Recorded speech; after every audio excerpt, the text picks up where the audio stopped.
नमस्कार।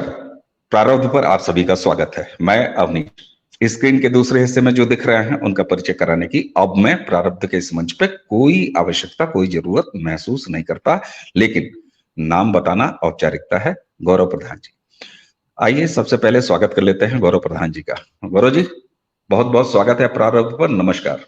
नमस्ते भाई, कैसे हैं आप? बिल्कुल, बहुत अच्छा। और भारत भी बहुत अच्छा अच्छा कर रहा है।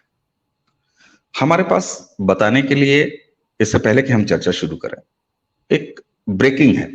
ये जमाना ब्रेकिंग का है, उड़ती खबरों का है। सबसे तेज चैनल कौन सा है, सबसे पहले कौन सी बात बताएगा। लेकिन हम समाचार चैनल नहीं हैं। हम दो मरे पांच घायल की पत्रकारिता नहीं करते।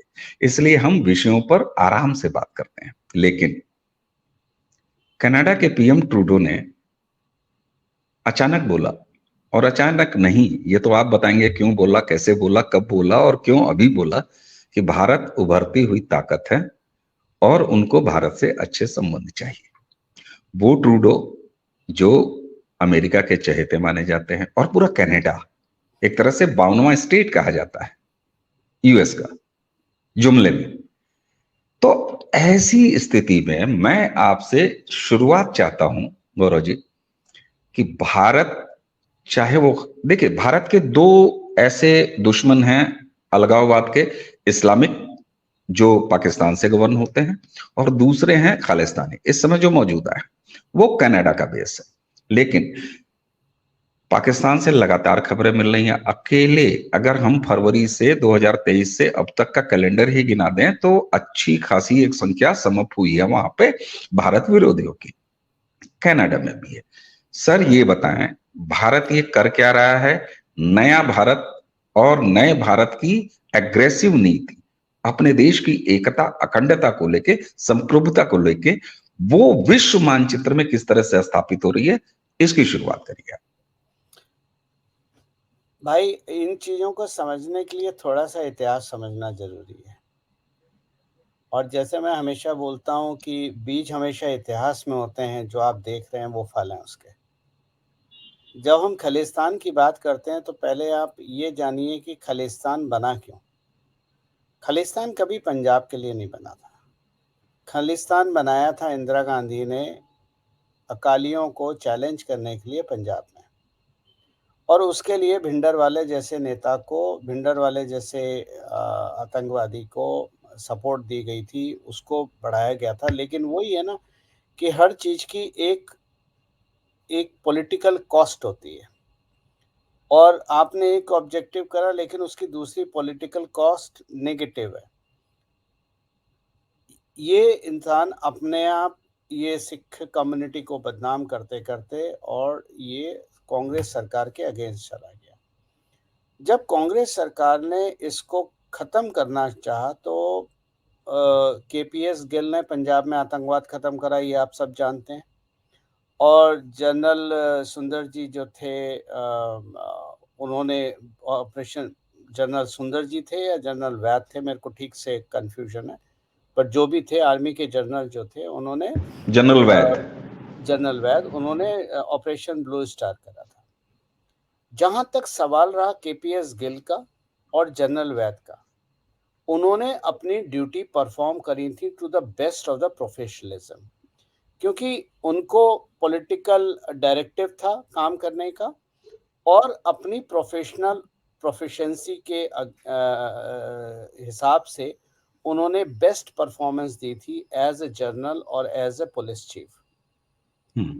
लेकिन इसका एक साइड इफेक्ट है। साइड इफेक्ट ये है कि जब भी आप कोई चीज इस तरह की बंदूक के माध्यम से सप्रेस करते हैं तो वो सप्रेस तो हो जाती है, वो खत्म नहीं होती है, उसकी कभी ना कभी वो चीज बाहर आनी ही आनी है। ये पॉलिटिकल मैच्योरिटी इंदिरा गांधी के पास नहीं थी, और उन्होंने सोचा कि फोर्स से हम सप्रेस कर सकते हैं, रादर देन जड़ से अलग करना उनकी मंशा नहीं थी। और वही कारण है कि ये हुआ। उसके बाद इस चीज को लपका पाकिस्तान।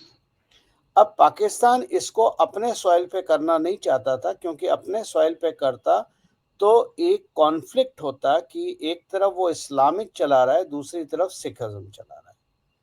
और पाकिस्तान ये चीज़ जानता है कि वो इस्लामिक नेशन है, उसकी पूरी रचना इस्लाम के नाम पे हुई है, तो वहाँ पर वो सिख को ग्राउंड देना नहीं चाहता था, लेकिन उसने वो ग्राउंड उठाया कनाडा। अब कनाडा क्यों उठाया? उसका मूल कारण है, कनाडा के कानून सबसे लचीले हैं दुनिया में। जैसे आप इमिग्रेशन पे जाइए और वहाँ जाके बोलिए, भाई साहब मैंने 26 लोगों की हत्या करी है, 10 डकैतियाँ डाली हैं, 4 बम ब्लास्ट करे हैं, 2 हवाई जहाज उड़ा दिए हैं, लेकिन अब मैं नहीं करता। तो कनाडा का इमिग्रेशन कहेगा, ठीक है आप सुधर गए, आप नहीं करते, आप आ जाइए हमारे यहाँ। तो इतनी लचीली पॉलिसीज़ हैं, जिसकी वजह से जो नेचुरल ब्रीडिंग ग्राउंड उन्हें मिला, वो पंजाब मिला। वो सॉरी कनाडा मिला।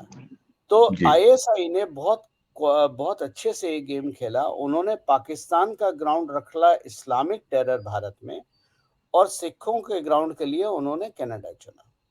अब आप ही के शो में मैंने एक बार बताया था कि वो 25 किलोमीटर का कॉरिडोर आपको याद होगा, जो हाँ जी, बिल्कुल। पाकिस्तान के वेस्ट से पाकिस्तान ईस्ट यानी बांग्लादेश तक का, which is grand trunk road. आज के ज़माने में उसको NH1 NH2 बोलते हैं, जोड़ के देख लीजिएगा। जी।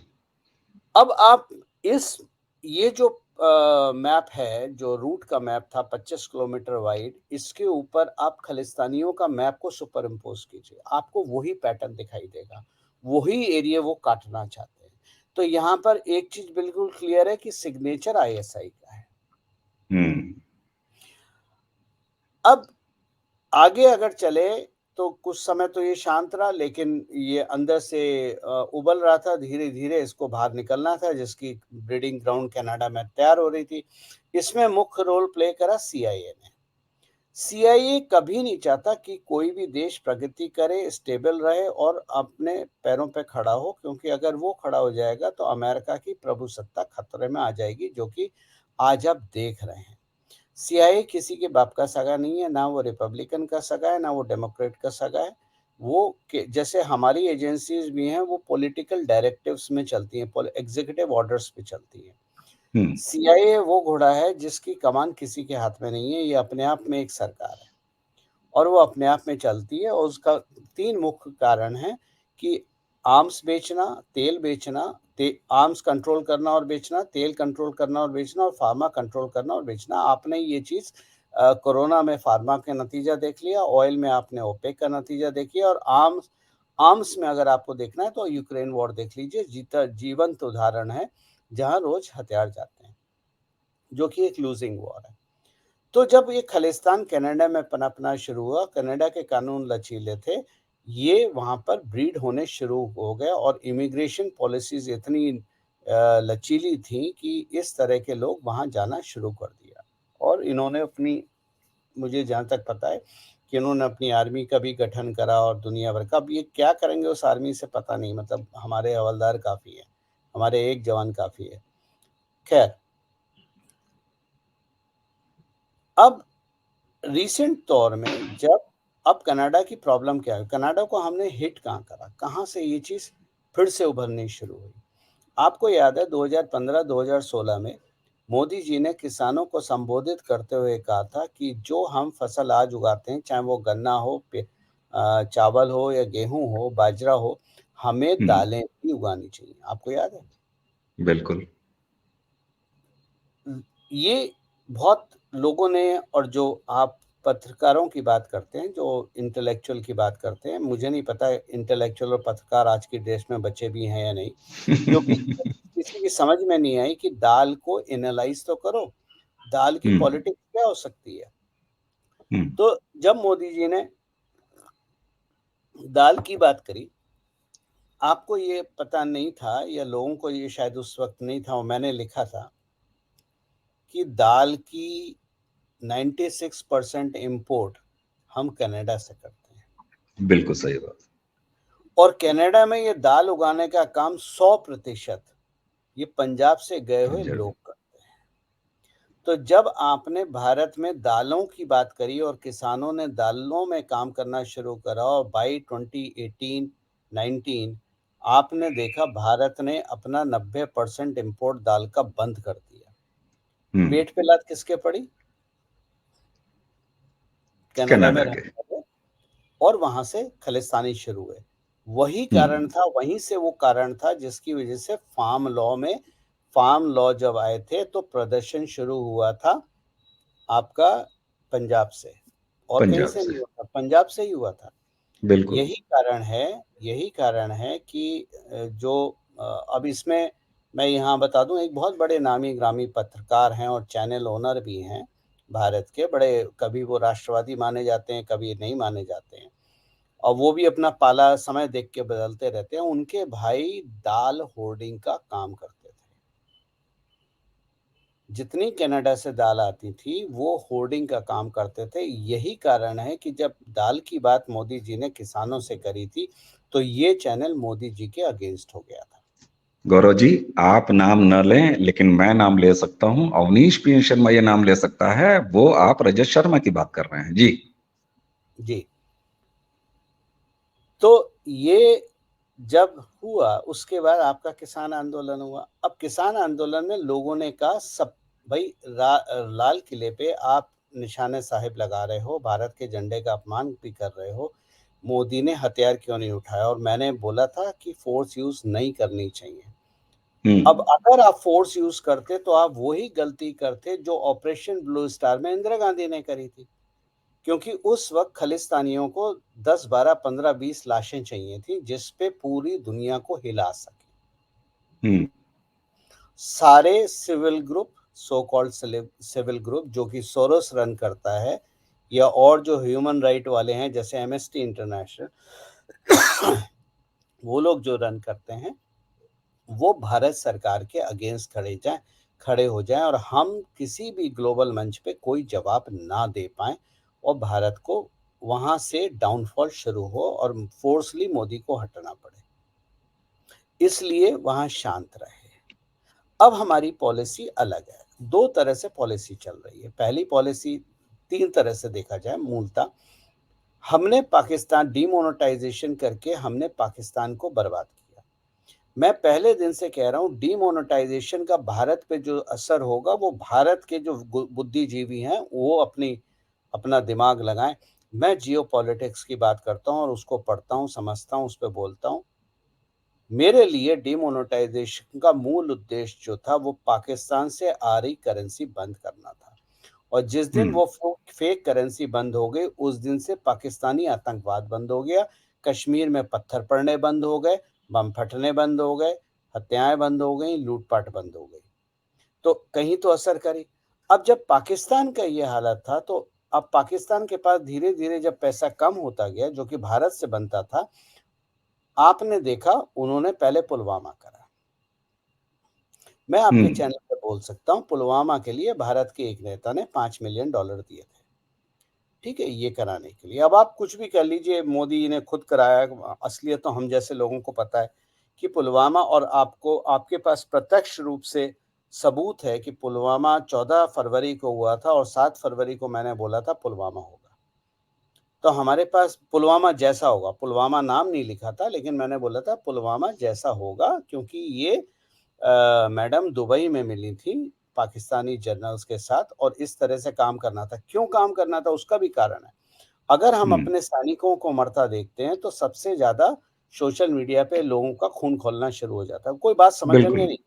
अब उसका भावनाएं हैं। उदाहरण ये, अभी 4-5 दिन पहले ही, 4-5 क्या, 2-3 हफ्ते पहले ही हमारे 4-5 जवानों को, जिसमें एक कर्नल ऑफिसर है, कमांडिंग सीईओ जो है, उसको उसकी भी मरा है, वो भी, उनकी भी डेथ हुई है आतंकवादी फायरिंग में। और हमने उस दिन और 2 दिन और आगे लगा लें, हमने पाकिस्तान को जम के गालियां दी थी।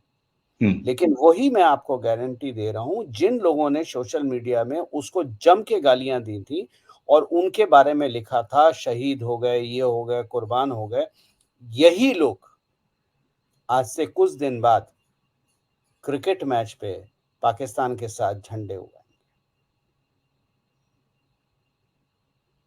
ठीक बात। इसलिए इसलिए इसलिए मोदी जी ने इंदिरा गांधी को गलती से दोबारा नहीं, तो कहना क्या है कि हम यहाँ टू ट्रैक पॉलिसी चल रहे हैं। हमने इकोनॉमिक ट्रैक से भारत को मजबूत करा, पाकिस्तान को बर्बाद करा। जब भारत मजबूत हुआ, देखिए जियोपॉलिटिक्स में आपकी और मेरी शक्ल पे राजनीति नहीं होती है। ठीक बात। जियोपॉलिटिक्स में ये होता है कि आप मुझे क्या दे सकते हो और मैं आपको क्या दे सकता हूँ। सही आपका बात। बाज़ार, आपकी मैन्युफैक्चरिंग, मेरा बाज़ार, मेरी बॉटम ठीक। लाइन ये है, इसके अलावा कुछ नहीं है। ठीक है ना? तो यहाँ से आप करना शुरू करो। तो जब भारत के पास फॉरेन रिज़र्व 600-700 बिलियन डॉलर होने जा रहा है, भारत ने खुल के अपने हथियार खरीदने भी शुरू करे, अपना प्रोडक्ट आप देखिए भारत अपना प्रोडक्शन कर रहा है 60%, लेकिन 70% 40% हथियार अमेरिका, रूस, फ्रांस सब जगह से ले रहा है। सबको खुश रख रहा है। फार्मा भी हम्म। आप अपना कर रहे हो लेकिन बाहर से भी ले रहे हो। ऑयल आप रशिया से ले रहे हो लेकिन सऊदी से भी ले रहे हो, यानी ओपेक नेशन से भी ले रहे हो। तो हमने बहुत अच्छी बैलेंसिंग करी, बैलेंसिंग करके हमने भारत को इतना मजबूत करा कि दुनिया जब रिसेशन में है कोविड के बाद, तो उनको एक ही जगह दिख रही है जहां उनके उद्यमी पैसे बना सकते हैं और अपनी इकोनॉमी सस्टेन कर सकते हैं, वो है भारत। हम्म। यानी एक दूसरा ट्रैक जो हमने शुरू करा, वो ट्रैक हमने शुरू करा जो इस्लामिक नेशंस हैं। सबसे पहले एमजे अकबर ने जाके इस्लामिक नेशनों की खुदाई चालू करी। खुदाई के बाद ओआईसी में सुषमा स्वराज ने स्पीच दी। दुनिया की पहली लेडी, ओआईसी में पहली बार कोई लेडी ने अपनी स्पीच दी 57 इस्लामिक नेशंस को। वहां ठीक से बात। हमने उसकी वजह से एमजे अकबर को हटाने के लिए मी टू हुआ। ठीक है, एमजे अकबर जैसे ही हटे, मी टू खत्म हो गया। हमने अंदर से तोड़फाड़ शुरू करी और उसके बाद इस्लामिक नेशंस को अलग अलग करा। वहां हमने भारत की योग्यता दिखाई, भारत की वैल्यू दिखाई कि भारत उनके देश की प्रगति में कैसे उद्धार हो सकता है। कारण दुबई में मंदिर बन रहा है, दुबई के प्रिंस हों चाहे सऊदी के हों, वो भारत के साथ अच्छे हैं, वो पाकिस्तान को रिस्पॉन्ड नहीं कर रहे। तो यहाँ हमने ये जो 2-3 ट्रैक है, यहाँ हमने मूलतः 2 ट्रैक पे काम करा, या कह लें 3 ट्रैक पे काम करा। हमने अपनी इंटरनल सिक्योरिटी मजबूत करी, जिसमें हमने हथियार भी लिए, जिसमें हमने इंटेलिजेंस शेयर भी करी और बहुत सारे और काम करे। कुछ चीज़ें सोशल मीडिया पे नहीं बताई जा सकती, पर मूलतः जो हथियार लिए और इंटेलिजेंस नेटवर्क शेयर करा। ये हमारा डिफेंस लेवल था। दूसरा हम्म। लेवल हमारा आता है जहाँ हमने अपनी इकोनॉमी को मजबूत करने पे ध्यान दिया, क्योंकि देखिए भाई, आपके घर में भी अगर खाने को दाने ना हो, तो कोई नहीं पूछेगा। और बिल्कुल ठीक बात। आपके आपके घर में अगर खाने के दाने हों जो आप भी खा रहे हों और दूसरे को भी ऑफ़र करें, तो मैं भी खुशी-खुशी आपके घर जाऊँगा। लेकिन अगर मुझे पता चले कि मैं आपके घर आऊँगा और आप चाय भी नहीं पिलाओगे, यार कौन टाइम बर्बाद करे? भाई बाहर आ जा, मैं ठीक पिला बात। दूँ। यही बिल्कुल होगा ना? ठीक बात। तो बिल्कुल। आपने इकोनॉमी मजबूत करी, आपने डिफेंस मजबूत करी और फिर आपने जो हथियार इस्तेमाल करा, वो था डिप्लोमेसी। हम्म। वो आपने डिप्लोमेटिक हथियार इस्तेमाल करा, और जो डिप्लोमेटिक हथियार इस्तेमाल करा, जो सुषमा स्वराज और एमजे अकबर ने जिसकी नींव रखी थी, आप अब हम थर्ड फेज में हैं। Third phase of hmm. Diplomacy है, जहाँ डिप्लोमेसी, जिसको मैं हमेशा बोलता हूँ, बैड एस डिप्लोमेसी। ठीक है, हम सुनते नहीं है, अब हम सुना के आते हैं। तुम चाहे जो होगे, ठेकेदार होगे अपने घर में, हम तुम्हें सुना के आएंगे। तो यहाँ पर वही डिप्लोमेसी है जिसकी वजह से अब कनाडा बौखला गया है और हम्म। खालिस्तानी बौखला गए हैं। आपने नोटिस करा होगा, हम एक चीज का वेट कर रहे थे। एक कहावत होती है, never disturb your enemy when he is making mistake. Hmm. जब खालिस्तानी झंडे पे चढ़ रहे थे यूएस काउंसलेट के, और हमारे काउंसलेट यूके में जो हमारा काउंसलेट है उस पे, और नारेबाजी कर रहे थे, पर हमने कोई डिस्टर्ब नहीं करा। हम चुपचाप डेटा इकट्ठा कर रहे थे, कौन है कहाँ है, और हम इंटरनली अपनी लिस्ट बना रहे थे। हमने कोई रिएक्शन शो नहीं करा। हम करो तुम गलती, हमें इंतजार था कोई ऐसी गलती जिस पे हम इतना काउंटर जबरदस्त अटैक करें जो कि हमारा अटैक लेजिटिमेट हो जाए। और वो गलती करी ट्रूडो ने। ट्रूडो नहीं, हम्म। उसको हम लोग बोलते हैं डस्टबिन लूडो, क्योंकि वो लूडो है, उसकी डाइस सीआईए चलती है, वो केवल गोटी है, लूडो के CIA के मानचित्र पे, जिस पे गोटी चलाई जाती है। हम ये चाहते थे ट्रूडो गलती करे, क्योंकि ट्रूडो का चरित्र ही गलती करने का है। लूडो का देखिए, डस्टबिन लूडो ने अपनी जिंदगी में स्ट्रगल नहीं किया है। वो एक बिल्कुल ठीक सिल्वर बात। स्पून बॉर्न बच्चा है, और वो सिल्वर स्पून नासमझ बच्चा है, जिसको ये नहीं पता क्या बोल, जैसे हमारे राहुल गांधी है, ठीक है बिल्कुल ना? ठीक बात है। देखिए, CIA ने 3 तरह के पप्पू पाले हैं दुनिया में। एक पप्पू यूक्रेन में है, दूसरा पप्पू जस्टिन ट्रूडो है, और तीसरा पप्पू हमारे यहाँ है। ये 3 पप्पू, अगर आप थोड़ा-सा भी ध्यान दीजिए, ये 3 पप्पू दुनिया कमांड कर सकते हैं। CIA इनके माध्यम से दुनिया में अपना कमांड कर सकते हैं। भई, रशिया को प्रॉब्लम में किसने डाल रखा है? यूक्रेन ने डाल रखी है। यूक्रेन के पीछे बिल्कुल कौन है? CIA है। ठीक बात। आप देख लीजिए, भारत में चाइना को काउंटर कौन कर रहा है? चाइना को काउंटर करने के पीछे किसका हाथ है? CIA का हाथ है। हम्म आप जस्टिन ट्रूडो को देख लीजिए। Justin Trudeau European union, Africa वगैरह देशों में, क्योंकि फ्रेंच स्पीकिंग पॉपुलेशन भी वहाँ पर है, तो यूरोप में दखल किसके माध्यम से? जस्टिन ट्रूडो के माध्यम से। हम ये चाहते थे ये ट्रूडो गलती करे। ट्रूडो ने हमारे हिसाब से गलती कर दी, और उसके बाद हम्म हमने ठोको जाना शुरू कर दिया। हम्म तो जैसा कि मैंने पहले भी बोला है, और कई बार इस चीज़ को लिखा है, मैंने एक बार लिखा, आपके दर्शकों को शायद याद हो, अगर वो पढ़ते हैं मुझे मेरे टेलीग्राम चैनल पे, मैंने हमेशा लिखा है, राम मंदिर के उद्घाटन के साथ खालिस्तान की प्रॉब्लम खत्म हो जाएगी। हम्म अच्छा, गौरव जी, यहाँ एक बड़ा मजेदार तथ्य है। आपने जियो पॉलिटिक्स, US, भारत बाहर किस तरीके से इसको कन्फ्रंट कर रहा है, और उसके नतीजे भी मिल रहे हैं कि ट्रूडो अब बिल्कुल घुटनों के बल बैठे हुए नजर आ रहे हैं, और सारी सारी वो बोल रहे हैं, अगर देशज में मैं कह दूं तो बाप बाप चिल्ला रहे हैं। ठीक है। अब यहाँ ये भी हो सकता है कि वो अमेरिका को कहें। आखिर ये देखिए कि 1.5-2 महीने निज्जर को लेके ये सारा ट्रूडो बवेला काट रहे हैं, उस निज्जर की हत्या के बाद कैसे कनाडा पुलिस ने और कनाडा जांच एजेंसियों ने क्या क्या किया, बचकाना खेल किया, वो अलग इशू है। अचानक महीने 1.5 महीने, 1.25 महीने के बाद उनको अमेरिका बोलता है कि साहब इसमें तो इंडिया का हाथ है। अब उसने क्यों बोला, कैसे बोला, मैं लेकिन बता उसने। मैं मैं बता रहा हूँ आपको क्यों बोला। देखिए, मैंने जो आप एक चीज़ समझाई, कोई भी एजेंसी डायरेक्टली काम नहीं करती है, एजेंसी काम करवाती है, ठीक है? दुनिया की कोई एजेंसी हो, भारत की हो, मोसाद हो, CIA हो, FSB हो, MSS हो, कोई भी हो, चाहे कोई भी एजेंसी हो, ये अपने आप काम नहीं करती है। एजेंसी का मतलब ये नहीं है, मान लीजिए मैं एजेंसी में हूँ, तो इसका मतलब ये नहीं कि मैं बंदूक रखूंगा, जाऊंगा और ठाए से गोली मार दूंगा ना। मेरे हाथ में बंदूक भी नहीं होगी, वो किसी और के होगी, डायरेक्शन मेरे हम्म होंगे। काम ऐसे हम्म होता है। आपने कमला बलूच, यही नाम है शायद, एक बलूच लड़की थी, जो बलूचिस्तान के लिए लड़ रही थी पाकिस्तान में रह के।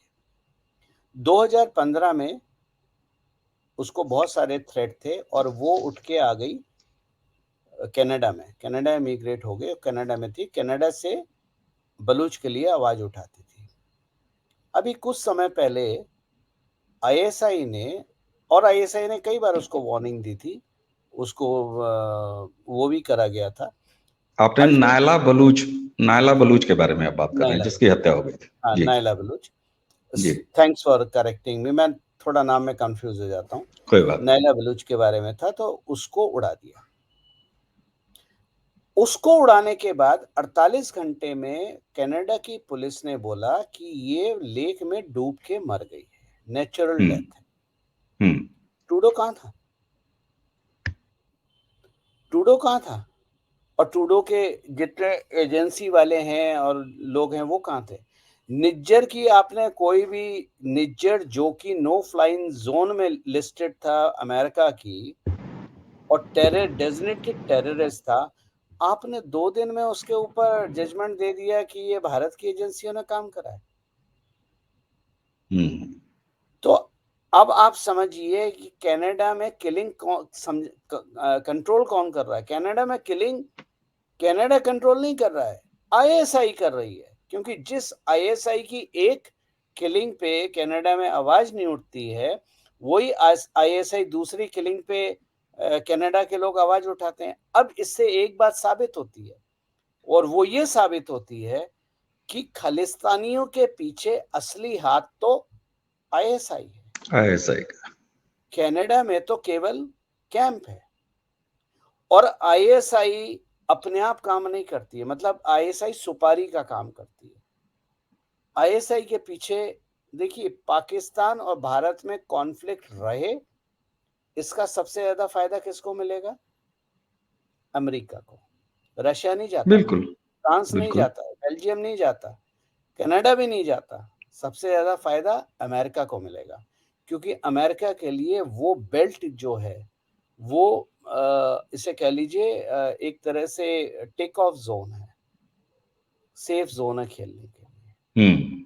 वहां चाइनीज इंटरेस्ट भी। अब प्रॉब्लम ये हो रही है जियो पॉलिटिक्स में कि जो अमेरिका ने सींचा और बनाया, उसमें चाइना भी बैठा हुआ। आप ही के शो में मैंने जो वीडियो हम दोनों का वायरल हुआ, उसी में मैंने बोला था ना कि नए वर्ल्ड वॉर 2 के बाद दुनिया 2 हिस्सों में बट गई थी। बिल्कुल। एक हिस्सा सीआईए लेता था, दूसरा हिस्सा केजीबी लेता था।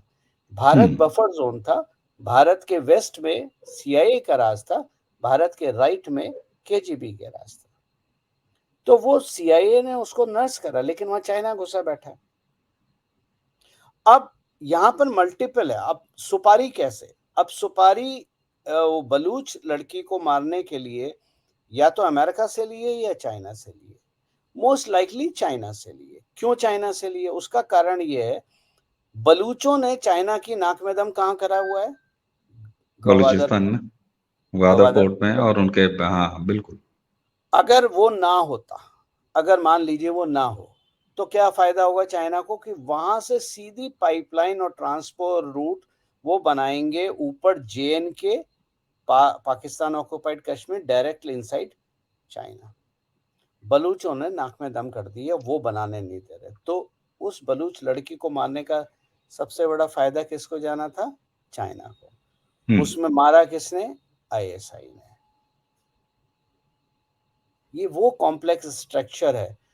अच्छी बात ये है कि भारत का नेतृत्व आज इन लोगों के हाथ में, जैसे जो हमारे विदेश मंत्री हैं जयशंकर जी, आज से 10 साल पहले वही समय था जब भारत का विदेश मंत्री बीजिंग जाता था और वो कहता था Beijing is such a nice place, मेरा मन करता है मैं यहीं सेटल हो जाऊं। मतलब आपको भारत की इज्जत का क्या कोई दिन ख्याल देखा, नहीं। वो क्या हमने दिन दिन देखा है। देखा। हमने वो दिन भी देखा है जब भारत का विदेश मंत्री जाके किसी और देश की स्पीच पढ़ देता है यूएन में। तो आज भारत, एक बात याद रखिए, बंदूक से हम लड़ना नहीं चाहते। बंदूक से कोलैटरल नुकसान होता है। वही बात मैं फिर से रिपीट कर रहा हूं, इंदिरा गांधी ने जो काम करा था वो बंदूक से लड़ी थी, ठीक बात। और बंदूक से लड़ने के बाद रिवाइवल होता ही होता है, चाहे 10 साल में हो, 20 साल में हो, 25 साल में हो। वो चीज जब दुश्मन संपन्न हो जाता है तो वो फिर उसका रिवेंज लेता है। लेकिन ठीक जब बात। आप किसी को इकोनॉमिकली मारते हैं या पॉलिटिकली मारते हैं तो आप उसका जीवन समाप्त कर देते हैं। जैसे जस्टिन ट्रूडो, मैं आपको लिख के दे रहा हूं, आज के बाद ये अपने जीवन में इलेक्शन नहीं जीत पाएंगे। बिल्कुल ठीक बात। अच्छा गौरव जी, पूरे जियो पॉलिटिक्स से आपने एक तो ना, जैसे मैं बार बार आपका मुरीद इस बात पे होता हूं कि जिन विषयों को लोग बड़े क्लिष्टता से समझाने का प्रयास करते हैं और ऊपर से निकल जाता है दर्शकों के, सुनने वालों के, लेकिन आप उसको बड़ी सहजता से बताते हैं। आपने जियो पॉलिटिक्स में, विश्व में, वैश्विक राजनीति में इस समय कैसे हुआ, बिल्कुल एक क्रिस्टल क्लियर पिक्चर बन गई। अब मैं जरा आपको आपका टूरिस्ट वीजा की मियाद खत्म करता हूं और आपको भारत में ले आता हूं, यानी कनाडा, पाकिस्तान, यूएस, और यहां से जरा इंडिया आते हैं। अब जब हम भारत की धरती पे आते हैं। वैसे आपको एक बात बताऊं, मेरे 30-35 साल जो मैं दुनिया भर में घूमा, मैंने अपने जीवन में आज तक टूरिस्ट वीजा कहीं नहीं लिया है। चलिए, मेरे मेरे हिस्से में टूरिस्ट वीजा ही आया है तो मैं टूरिस्ट वीजा ही कहूंगा। अब जरा आपको अगर इंडिया ले आऊं और वेलकम करूं कि वेलकम टू इंडिया, आप देखिए, एक तरफ ट्रूडो घुटने टेक रहे हैं और दूसरी तरफ कल से पंजाब में क्या चल रहा है? पंजाब में 90 से ज्यादा ट्रेनें प्रभावित हुई हैं। 30 सितंबर जब हम बात कर रहे हैं, मैं उसके अगले दिन आप जो पंजाब की बात कर रहे हैं ना, इससे पहले एक बहुत इंपॉर्टेंट लिंक है जो लोगों को जानना बहुत जरूरी है। जी जब हमने आईएसआई वगैरह की बात करी तो सॉरी, इसमें इतने ज्यादा थ्रेड हैं कि हर थ्रेड याद रखना संभव नहीं है, ठीक बात है, डिस्कशन में आता है। ठीक बात। और ये थ्रेड बताना बहुत जरूरी है। जो पहले लोग मेरे को ट्विटर पे पढ़ते थे, उन लोगों को शायद याद होगा कि जब करतारपुर कॉरिडोर खुला था, इमरान खान और बाजवा ने, जो पाकिस्तान के आर्मी चीफ थे, उन्होंने खोला था। और मैंने लिखा था, बाजवा ने ये इसलिए खोला है ताकि खालिस्तान को रिवाइव कर सके, ओहो। क्योंकि भारत को इस्लामिक तरीके से हिट करना संभव नहीं हो पा रहा था। क्योंकि एक तो हमारी भारतीय फौज जो पहले गोलियों का हिसाब देती थी, अब ये हिसाब देती है कि कितने लुढ़का है। वो एक पॉलिसी चेंज था जिसकी वजह से भारतीय फौजों का मोराल बहुत हाई है। और हम एक चीज छोड़ते नहीं है। तो इस्लामिक रास्ता जो था, जो आतंकवाद का रास्ता था, वो रास्ता बंद हो गया, जो जनरली बारामूला एरिया से और रजौरी पुंछ एरिया से चलता था। वो रास्ता हम्म हमने बंद करवा दिया। छुटपुट होते रहते हैं, लेकिन मूलतः वो बंद है। तो इन्होंने दूसरा फ्रंट खोलना शुरू करा, वो था खालिस्तान। और खालिस्तान फ्रंट खोलने के लिए इन्होंने करतारपुर कॉरिडोर खोला, ताकि लोग भारत के लोग जब वहां आए तो उनका ब्रेन वॉश किया जा सके, ताकि खालिस्तान को रिवाइव हो। अब यहाँ हम्म इंटरेस्टिंग बात है, अगर मतलब फिर मैं वहीं जाता हूँ, मेरे ट्वीट अब नहीं है क्योंकि वो मेरा अकाउंट सस्पेंडेड है। मैंने लिखा था कि अच्छा, इससे पहले क्या हुआ, अमित शाह ने बंगाल और पंजाब, जो बीएसएफ की रेंज 5 किलोमीटर बॉर्डर की थी, उसको बढ़ा के उसको बढ़ाया। 50 किलोमीटर क्यों करा? क्योंकि ड्रोन डिलीवरी इसी रेंज में होती है, जो हम्म डायरेक्टली बीएसएफ के जुरिडिक्शन में आएगी। बीएसएफ सर्च कर सकती है, अरेस्ट कर सकती है, केस कर सकती है और ठोक भी सकती है। हम्म ठीक। अब यहां दूसरा चीज होती है, सडनली आम आदमी पार्टी व्हाइट और ब्लू कलर, जो उनका कॉर्पोरेट कलर था उनकी पार्टी का, उसको चेंज करके येलो और व्हाइट कर लेती है। मैंने हम्म ये ट्वीट भी डाला है, अभी कुछ दिन पहले मैंने ये टेलीग्राम चैनल पे फिर से वो चीज डाली है, जो आर्काइव में ट्वीट थे वहां से निकाल के। उसी दिन मैंने बोला था, आम आदमी पार्टी पंजाब में चुनाव जीत जाएगी। पंजाब की वीकनेस क्या है? ड्रग और दारू। आम हम्म आदमी पार्टी ने ड्रग और दारू, अब दारू कैसे पहुंचाएं, उसके लिए आप दिल्ली लिकर पॉलिसी लेके आए। उसकी रेप्लिका लेके आए। दिल्ली लिकर पॉलिसी आई पंजाब के लिए थी, दिल्ली के लिए नहीं आई थी, क्या बात। ताकि यहां से फ्री दारू पंजाब पहुंच सके। आज भी आप देख लीजिए, भगवत मान पगड़ी काय की लगाते हैं? कौन से रंग की? येलो। क्यों? खालिस्तानियों का रंग बनाया हुआ है ना। क्यों भाई? हम्म आम आदमी पार्टी को बिना किसी पर्पस के, बिना किसी कारण के ब्लू व्हाइट को छोड़ के येलो व्हाइट पे आना पड़ा। और अरविंद केजरीवाल ने व्हाइट शर्ट छोड़ के ब्लू शर्ट पहननी शुरू कर दी। ये ऑप्टिक्स क्या है? समझ, राजनीति यहां समझी जाती है।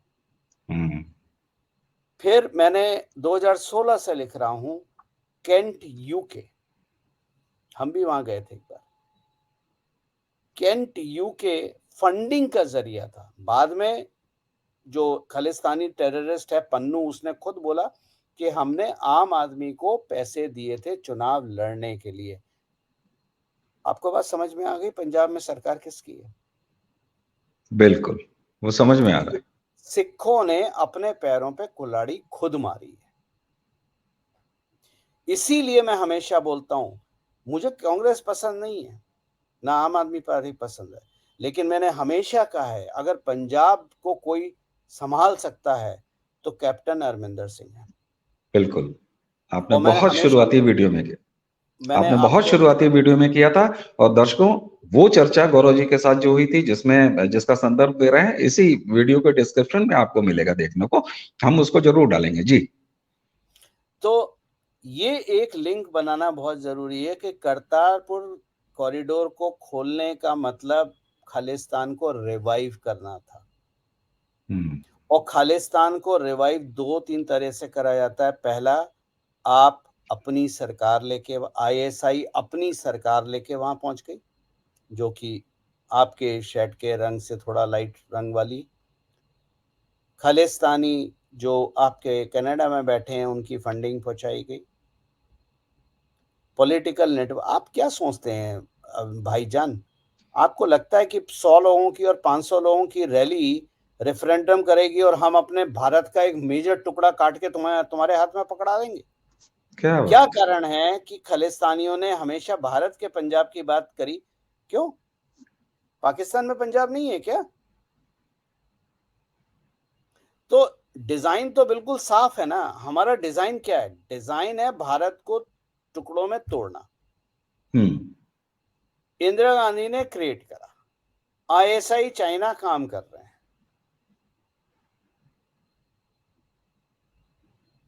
बिल्कुल ठीक बात। अच्छा गौरव जी, मैं थोड़ी देर पहले जो आपको भारत में स्वागत कर रहा था, आपने थोड़ा सा फिर एक कहते हैं ना कि आपने एक उल्टी फ्लाइट ले ली, और हालांकि वो ऐसी कंस्ट्रक्टिव फ्लाइट रही कि जिसमें एक अलग सीन समझ में आया। अब मैं फिर आपको इंडिया ले आता हूँ, मैं फिर वेलकम से टू इंडिया। फ्लाइट ले सकता हूँ। मैं आपको फिर जरा भारत ले आता हूँ, देशी आदमी हूँ तो भारत ले आता हूँ। ये क्या संजोग है, उधर ट्रूडो घुटने के बल बैठे हुए हैं, अमेरिका जिसका कि भतीजा है कनाडा, और यहाँ मामला इस तरह का हो रहा है कि भतीजे ने कोई बेवकूफी कर दी है और चचा जान जो है अमेरिका बैठे हुए हैं और कह रहे हैं कि अरे यार भारत हमारा दोस्त है और तुम तो बड़े बेवकूफ आदमी हो। उधर से मामा कह लीजिए, फूफा कह लीजिए, ऑस्ट्रेलिया, उन्होंने क्या कह रहे, नहीं नहीं तुमने यार बेवकूफी कर दी, जरा इंडिया को ऐसे करना चाहिए, वैसे करना चाहिए। ठीक। लेकिन ये कौन सा कैलेंडर का तुक है कि पिछले एक दिन से पंजाब में न बेटे ने रोक के गद्दा चद्दर, अब खाली मसाज वाली मशीन आनी बाकी है, तंदूर आना बाकी है, बोतलें आनी बाकी हैं, बल्ले बल्ले होना बाकी है, हाथ काटना बाकी है, पैर काटना बाकी है। ये फिर अचानक यहां शुरू हो गया। और मजे की बात यह है कि इस पर पंजाब सरकार चुप है, और देश का लहर लूटने वाला जो टीआरपी खोर मीडिया है वो भी पूरी तरीके से चुप है। कहीं आप इसको ब्रेकिंग बनते हुए नहीं देख रहे हैं, कहीं आप इसको मेन नरेटिव में नहीं आ रहा। सर, ये रिश्ता क्या कहलाता है? ये रिश्ता वही कहलाता है जो मैं समझाने की कोशिश कर रहा हूँ। 17 अप्रैल 2020, अगर मुझे डेट याद, ईयर तो कंफर्म है, अप्रैल भी कंफर्म है। 17 अप्रैल है, 7 अप्रैल है, 27 अप्रैल है, वो मुझे ठीक से याद नहीं है। वो मेरे आप टेलीग्राम चैनल पे अगर सर्च करेंगे फार्म प्रोटेस्ट डाल के तो आपको मिल जाएगा। 17 अप्रैल 2020 को मैंने लिखा था कि ये तो जो भाई बहन हैं ये सोरोस से क्यों मिल रहे हैं? क्या सिविल अनरेस्ट, फार्म प्रोटेस्ट, क्या होना है? फार्म प्रोटेस्ट की तैयारी हो रही है। जरा दर्शकों के लिए देखिए, आप भरम रखते हैं, मैं कोई भरम नहीं रखता हूं। आप जिस भाई बहन का जिक्र कर रहे हैं वो आप जिक्र कर रहे हैं श्री श्री श्री 1008 राहुल गांधी, और उतनी ही संख्या को और डबल कर दीजिए तो प्रियंका गांधी वडेरा जी। जी। देखिए, हम किसी के बाप से नहीं डरते। हम तो ये कहते हैं भाई हम सवाल पूछ रहे हैं, आप जवाब दे दो, क्योंकि जिस दिन तुमने जवाब दिया ना उस दिन हम ऐसी बखिया उधेड़ेंगे तुम्हारी कि तुम्हें याद ही नहीं रहेगा कि कितने कपड़े पहने थे। तो क्या कारण है कि राहुल गांधी जी बाहर गए थे और लौट के आए और उसके बाद पंजाब में प्रोटेस्ट हो रहा? सरकार किसकी? आम आदमी पार्टी की। पिछले फार्म हम्म। प्रोटेस्ट में सपोर्ट किसने करा था? आम आदमी पार्टी ने। आम आदमी पार्टी। बिस्तर, कंबल, लड़कियां किसने सप्लाई करी थी? आम आदमी पार्टी ने। बॉलीवुड की एक एक्ट्रेस को राकेश राकेश टिकैत के पास किसने भिजवाया था रात को? आम आदमी पार्टी। सरकार तुम्हारी है भाई, बढ़ा दो एमएसपी। ठीक बात। तो इसके पीछे और कोई नहीं है, इसके पीछे वही है जो जिसने करतारपुर खोला, जिसने पंजाब में कनाडा में आग सुलगाई, जिसने बलूच लड़की की हत्या करी, जो आज से नहीं पिछले 70 साल से भारत को तोड़ने की, गज़वे हिंद की सपने लेके चल रहा है, जिसका खुद ठीक का है। देश बर्बाद हो चुका है, लेकिन वो भारत को रोकने की, अब इकोनॉमिकली तो आप रोक नहीं सकते, तो आप कैसे रोक सकते हैं? आपके पास जो टेररिस्ट हैं उनके आने का रास्ता बंद हो गया। अब तो हम ठोक देते हैं, पहले तो ये था भाई आजा हम पूछेंगे, चाय पिलाएँगे, फिर दिल्ली से पूछेंगे भाई हमें गोली चला लें, तो दिल्ली बोलेगी नहीं, नहीं, नहीं बजट नहीं है, गोली मत चलाना, उनको वैसे ही वापस भेज दो। अब दिल्ली का बजट है और दिल्ली कहती है 1 नहीं 100 मारो, 100 गोलियां चलाओ, लेकिन गिरना चाहिए, ये बताना, ये मत बताना कि गोली कितनी चलाई, ये बताना कितने गिराए। तो ये रास्ता बंद हो गया, तो अब आपके पास रास्ता खालिस्तान का है। इसीलिए ये पंजाब में जो प्रदर्शन हो रहा है, और मैं कह रहा हूं अच्छा हो रहा है, क्योंकि पंजाब की जो जनता है उसको भुगतना है। हम हथियार इस्तेमाल नहीं करेंगे, हम फोर्स इस्तेमाल नहीं करेंगे, ये आप लिख के रख लो। लेकिन आपने ये भी देखा कि जस्टिन ट्रूडो, अच्छा ये जो आपने फार्म प्रोटेस्ट की बात करी जो पंजाब में शुरू हो गया है, इसका एक मूल कारण क्या है? इसका एक मूल कारण, क्योंकि हर चीज के कई थ्रेड होते हैं, एक कारण नहीं होता, मल्टीपल रीजन होते हैं। ठीक बात, बिल्कुल बिल्कुल दूसरा स्वाभाविक रीजन है। ये है कि वो जो एनआईए ने ताबड़तोड़ गिरफ्तारियां और सीजर शुरू करे हैं, प्रॉपर्टी सीजर प्रॉपर्टी जी। सीजर शुरू करे हैं, वो मूल कारण है। क्योंकि अगर आप इन प्रोटेस्ट वालों की डिमांड देखें, तो एक हम्म डिमांड में अंतिम डिमांड है, जिस पे केस चल रहे हैं, गिरफ्तार कर रहे हैं, उनको खुला उनको छोड़ा 10 लाख छोड़ा जाए, 10 लाख रुपए दिए जाएं और हाँ सरकारी नौकरी दी जाए। हाँ, तो आप समझिए कहां से आ रहा है। मैं बड़ी जिम्मेदारी के साथ, बिना शब्दों को मिन्स करे हुए, खुल के बोलता हूं, आईएसआई, कांग्रेस, आम आदमी पार्टी खालिस्तान के पीछे। खालिस्तान एक हथियार है मोदी को दबाने का। बहुत बड़ी बात। अच्छा गौरव जी, एक चीज, अब मैंने आपको बाहर से यानी कनाडा से, ऑस्ट्रेलिया से, यूएस से मैंने आपको इंडिया लाया। अब मैं जरा भारत लाने के बाद आपको नई दिल्ली लाना चाहता हूँ, और नई दिल्ली के कुछ सड़कों पर लाना चाहता हूँ, कुछ पार्टियों के आसपास यानी उनके ऑफिसेस के पास लाना चाहता हूँ।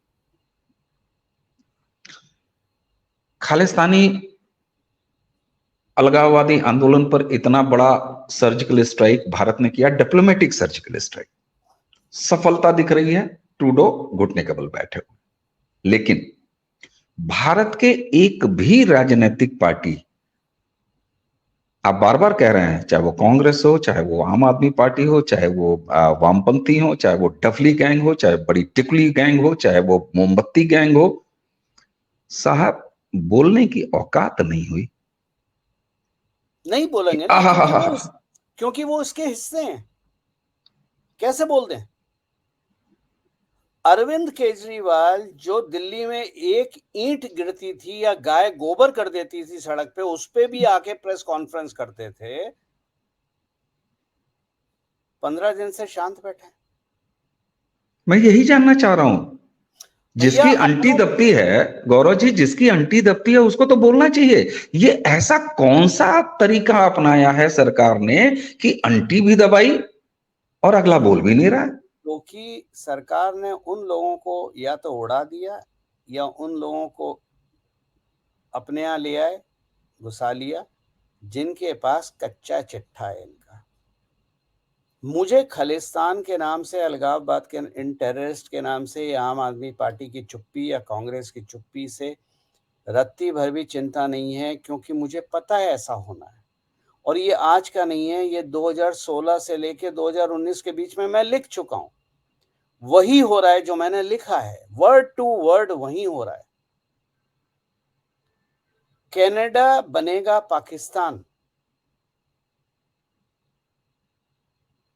यहां आपने जो एक बात कही ना, मैं आज ही किसी अपने एक संपादक मित्र थे, उनसे मैं कह रहा था कि साहब आपने ये ध्यान दिया कि भारत की विदेश नीति ने जिस सफलता से कनाडा के ऊपर वैश्विक स्तर पर एक दूसरा पाकिस्तान यानी एक टेररिस्तान बनाने का जो एक पूरा मामला था वो गढ़ दिया है, और संभवतः ये इतनी सफलता से हुआ है कि जिसका ट्रूडो ने किस उसके वजह से किया हो सकते हैं उनके अपने पॉलिटिकल वो हों, और आप तो उनको कहते हैं कि वो कांग्रेसी पैटर्न है कनाडा का, मैं तो उनको सपाई पैटर्न कहता हूं उत्तर प्रदेश का। हैं, पिता थे, उसके बाद खुद आए और अपने बेटे को लेके घूम रहे हैं। हालांकि उनके जहाज में पता नहीं क्या क्या मिलने का, जहाज चलने का सामान गायब हो गया, लेकिन बहुत कुछ जहाज में मिलने की भी बात आ रही है, वो भी आपसे छुपी नहीं है ना। अगर अब मैं आपसे चलते चलते ये एक खाका खींचने को कहूं कि क्या 2024 के मुहाने पर खड़ा भारत, जब मैं 2024 कह रहा हूं दर्शकों, तो मेरा लोकसभा चुनाव से कोई मतलब नहीं। भारत किसी चुनाव से बाहर नहीं हो सकता, भारत का हित किसी चुनाव से बाहर नहीं हो सकता। न भारत की राष्ट्रीयता, न भारत वर्ष और न राष्ट्र किसी सरकार से जुड़ा हो सकता है। इसलिए गौरव जी, 2024 के इस मुहाने पर भारत यानी नया भारत,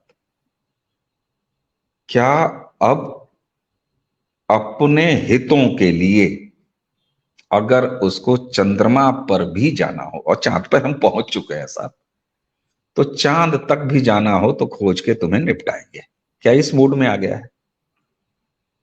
मैं अपनी भाषा में बोलूं, अगर भारत को सिक्योर करने के लिए और भारत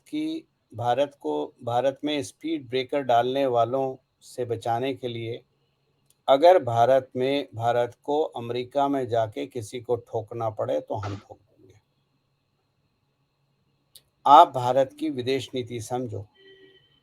बहुत सारे लोग जयशंकर जी का बहुत अच्छे से नाम लेते हैं, इज्जत से नाम लेते हैं, फैन हैं, और होना भी हम्म। चाहिए, वो बहुत अच्छे हैं। लेकिन आपको एक चीज़ याद रखनी होगी, जयशंकर जी 40 साल एक्सटर्नल अफेयर मिनिस्ट्री में रहे, ठीक बात।